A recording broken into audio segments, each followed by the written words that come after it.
শ্রমিকরা নয়, বহিরাগতদের প্রভাবে ধীরে ধীরে অস্থির হচ্ছে দেশের তৈরি পোশাক খাত। কিন্তু এই অপতৎপরতা সহ্য করবে না সরকার, এমন হুঁশিয়ারি দিলেন শ্রম উপদেষ্টা আসিফ মাহমুদ ভূঁইয়া। তিনি বলেন, শ্রমিক আন্দোলনে যারা হেলমেট পরে ভেতরে ঢুকে পরিস্থিতি ঘোলাটে করার চেষ্টা করছে, তাদের বিরুদ্ধে কঠোর ব্যবস্থা নেবে সরকার।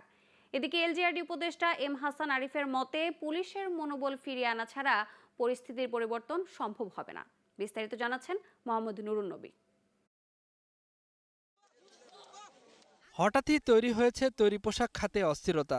এই অস্থিরতা কিভাবে থামানো যায় সে পথ খুঁজতে সব অংশীজন নিয়ে বৈঠকে বসে স্বরাষ্ট্র মন্ত্রণালয়ে। কথা হয় প্রায় কয়েক কোটি শ্রমিকের বিরাজমান বিভিন্ন সংকট নিয়ে। এই খাত নিয়ে ষড়যন্ত্রের কথাও উঠে আসে বৈঠকে। পরে গণমাধ্যমে শ্রম উপদেষ্টা জানান, শ্রমিকদের দ্রুত পাওনা পরিশোধ ও কারখানা মালিকদের কম সুদের ঋণ দেবার বিষয়টি আলোচনা হয়েছে। সেখানে বহিরাগত লোকজনের আধিক্য দেখা যাচ্ছে।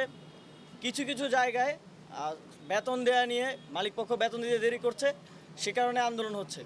আর কয়েকটা স্পেসিফিক ফ্যাক্টরি আছে যেখানে মালিকপক্ষ পালিয়ে গেছে, সেখানে কিছুটা আনরেস্ট হয়েছে। সেগুলোকে আমরা অ্যাড্রেস করছি। সেগুলোর জন্য সরকার সফট লোনের ঘোষণা দিয়েছে এবং সেটার পরিধি আরও বৃদ্ধি করা হবে। এলজিআরডি উপদেষ্টা জানান, পুলিশের মনোবল ফিরিয়ে আনা ছাড়া পরিস্থিতির পরিবর্তন আসবে না। আর স্বরাষ্ট্র উপদেষ্টা বলেছেন, ধীরে ধীরে স্বাভাবিক কর্মকাণ্ডে ফিরছে পুলিশের সেবা কার্যক্রম। আমাদের একটু শক্ত হতে হবে।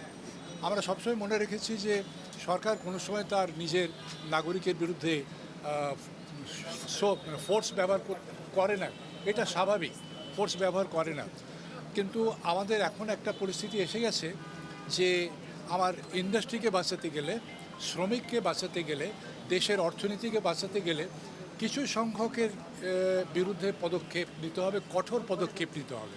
আমার কাছে এরকম কোনো কিছু নাই যে আমি একদিনে সব উন্নতি করে ফেলবো। এটা আস্তে আস্তে হবে, যেহেতু তাদের আপনারা যেটা আইডেন্টিফাই করছেন কারেক্ট, বাট আমি তো একদিনে এটা কিছু পারবো না। আপনারা আমাকে সময় দিতে হবে, আস্তে আস্তে আমি এটা ব্যবস্থা নিচ্ছি। এছাড়া পুলিশের মহাপরিদর্শক বলেন, কর্তৃত্ববাদী সরকারের সময় 15 বছরে ইস্যু করা অস্ত্রের লাইসেন্স বাতিল করা হয়েছে। আর যৌথ বাহিনীর অভিযানেও অস্ত্র উদ্ধার হচ্ছে। বিধ্বস্ত হয়ে পড়া থানাগুলো সংস্কার হলে পুলিশের সেবার মান উন্নয়ন করা যাবে। অনেক জায়গায় অস্ত্র ফেলে যাচ্ছে কেউ, অনেক জায়গায় আমরা গত রাত থেকে কিন্তু অভিযান শুরু করছি, আপনি দেখেছেন। সেই অভিযানে একটা ইম্প্যাক্ট পড়তেছে। আমরা আশা করি যে একটা ভালো ফলাফল আমরা দিতে পারবো। মোহাম্মদ নুরুন নবী, গ্লোবাল টেলিভিশন, ঢাকা।